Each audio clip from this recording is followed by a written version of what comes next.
Pathanamthitta റാന്നിയിൽ stationery കടയിൽ നിന്നും വൻതോതിൽ നിരോധിത പുകയില ഉൽപ്പന്നങ്ങൾ റാന്നി പോലീസ് പിടിച്ചെടുത്തു.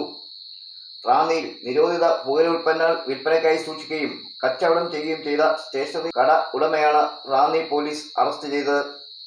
റാന്നി ചെറുകുളഞ്ഞി വലിയകുളം കൈതത്തടത്തിൽ പാൻറ് രാജൻ എന്നറിയപ്പെടുന്ന എസ് രാജൻ 65-നെയാണ് റാന്നി പോലീസ് അറസ്റ്റ് ചെയ്തത്. കടയിൽ നിന്നും 4 ബക്കറ്റുകളും 2 ചാക്കുകളുമായി സൂക്ഷിച്ചിരുന്ന ഹാൻസ്, കൂൾ ഇനങ്ങളിൽപ്പെട്ട നിരോധിത പുകയില ഉൽപ്പന്നങ്ങൾ ആണ് പിടിച്ചെടുത്തത്. ഞായറാഴ്ച പകൽ 11:15-ഓടെയാണ് റാന്നി പോലീസ് പരിശോധന നടത്തി ഇവ പിടിച്ചെടുത്തത്. പോലീസ് ഇൻസ്പെക്ടർ ജിബു ജോണിന്റെ നേതൃത്വത്തിലായിരുന്നു പരിശോധന. ഇട്ടിയപ്പാറ അടിച്ചിപ്പുഴ റോഡിലെ വാടക കെട്ടിടത്തിൽ ഇയാൾ നടത്തുന്ന 2 മുറിക്കുള്ളിലാണ് ഇവ വിൽപ്പനയ്ക്കായി സൂക്ഷിച്ചിരുന്നത്. അനധികൃത കച്ചവടം നടന്നതായി വിവരം ലഭിച്ചതിനെ തുടർന്നായിരുന്നു പോലീസിന്റെ പരിശോധന. കടയുടെ വരാന്തയിൽ പ്ലാസ്റ്റിക് മേശക്കടിയിൽ ബക്കറ്റുകളിലും ചാക്കുകളിലുമായി സൂക്ഷിച്ച ഇവയിൽ പൊട്ടിക്കാത്ത 120 പാക്കറ്റും പൊട്ടിച്ച 450 പാക്കറ്റ് ഹാൻസും 350 പാക്കറ്റ് കൂളുമാണ് ഉണ്ടായിരുന്നത്. ഒരു പാക്കറ്റിൽ 15 കവറാണ് ഉണ്ടാവുക.